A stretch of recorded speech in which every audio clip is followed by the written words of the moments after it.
Embroidery beat ஒர்க்கில் ஒரு ஷேப்க்கான sharpness எப்படி எடுக்கணும் அப்படிங்கிறதையும் டைப்ஸ் ஆஃப் என் நாட்டையும் இந்த வீடியோவில் பார்க்கலாம். It's practice to perfection series episode 10. நான் கோகிலவாணி, இது குமரவர்ண மாதிரி கிரியேஷன்ஸ். ஓகே, நான் இப்போ உங்களுக்கு எக்ஸ்பிளைன் பண்ணுறதுக்காக எல் ஷேப் ட்ரா பண்ணி எடுத்திருக்கேன். இதை வச்சு ஷார்ப்னஸ் எப்படி எடுக்கிறது அப்படிங்கிறதையும் ஒரு டைப் ஆஃப் என் நாட்டையும் பார்க்கலாம். இப்போ ஸ்டார்ட் பண்ணியாச்சு. நார்மலாக எப்பயும் எப்படி பீட் ஸ்டிச் பண்ணுவோமோ அதே மாதிரி தான் பண்ண போகிறோம்.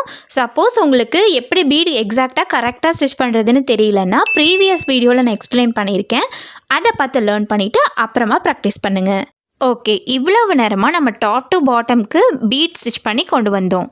இப்போது ஃபைனல் பீட் போட போகிறோம்.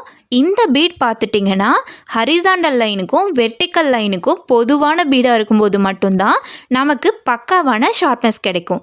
அதை எப்படி எடுக்கணும் அப்படின்னா, மொத்தமாக 2 லாக் ஸ்டிச் போடணும். அதில் L1 பார்த்துட்டிங்கன்னா நம்ம கடைசியாக போட்ட பீடுக்கு கீழே ஒட்டியே சேம் வெர்டிக்கல் லைன்லேயே போட்டு எடுத்துட்டு டர்ன் பண்ணணும். இப்போது L2 பார்த்துட்டிங்கன்னா இந்த ஹரிசாண்டல் லைனுக்கு நேராக கடைசியாக போட்ட பீடுக்கு உள் பக்கமாக வெர்டிக்கல் லைன் மேலே வரணும். தனியாக ட்ரா பண்ணி காட்டுறேன் பாருங்கள். இப்போது எல் ஷேப்பில் இது வெர்டிக்கல் லைனு, இது ஹரிசாண்டல் லைனு. நம்ம வெர்டிக்கல் லைன் மேலேயே ஒவ்வொரு பீடாக போட்டு கொண்டு வரோம்.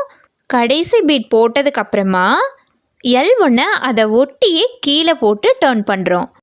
L2 இந்த ஹரிசாண்டல் லைனுக்கு நேராக வெர்டிக்கல் லைன் மேலே, அதாவது கடைசியாக போட்டிருப்போம் இல்லையா, அந்த பீடுக்கு உள் பக்கமாக ஸ்டிச் வர மாதிரி போட்டு டர்ன் பண்ணி எடுக்கணும்.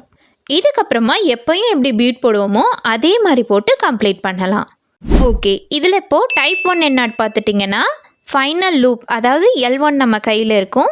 L1க்கு உள்ளேருந்து L2 பிக் பண்ணி எடுத்து மேலே இழுக்க இழுக்க L1ஓட சைஸ் கம்மியாகும். அதுக்கப்புறமா ஃபிங்கர்ஸ் வச்சு நம்ம ஓப்பன் பண்ணி L2வை பிடிச்சிட்டு சென்டரில் பார்த்தோம்னா ஒரு குவார்ட்டர் சர்க்கிள் ஷேப் வந்துட்டு ஃபார்ம் ஆகும். அதில் L1 நம்ம பிக் பண்ணிவிட்டு கீழே இருக்க த்ரெட்டை இழுத்து விட்டுட்டோம்னா நாட் விழுந்துடும். இது டைப் 1. இப்போ டைப் 2 பார்த்துட்டிங்கன்னா சிங்கிள் பீட் லாக் பண்ணுற மெத்தட். அதாவது எப்பயும் போல் லூப் மேலே எடுத்து ஒரு சிங்கிள் பீடை ஸ்டிச் பண்ணி எடுத்துட்டு ஒரு குட்டி லாக் ஸ்டிச் போட்டுட்டு அதுக்கப்புறமா இருக்க அந்த லூப்பை இந்த வீடியோவில் காமிச்சிருக்க மாதிரி நீடில் வச்சு பீடை சுற்றி மடக்கி பிடிச்சிட்டு கீழே இருக்க த்ரெட்டை இழுத்துட்டோம் அப்படின்னா சிங்கிள் பீட் லாக் பண்ணுற மெத்தடில் என்னாட் போட்டுடலாம். இந்த மாதிரி யூஸ்ஃபுல்லான வீடியோஸ்லாம் நீங்கள் மிஸ் பண்ணாமல் பார்க்கணும் அப்படின்னா நம்ம சேனலை மறக்காமல் சப்ஸ்கிரைப் பண்ணிக்கோங்க. அண்ட் லைக் பண்ணிவிட்டு ஆரி லேர்ன் பண்ணிகிட்ருக்க உங்களோட ஃப்ரெண்ட்ஸ்க்கு இந்த வீடியோவை ஷேர் பண்ணுங்கள்.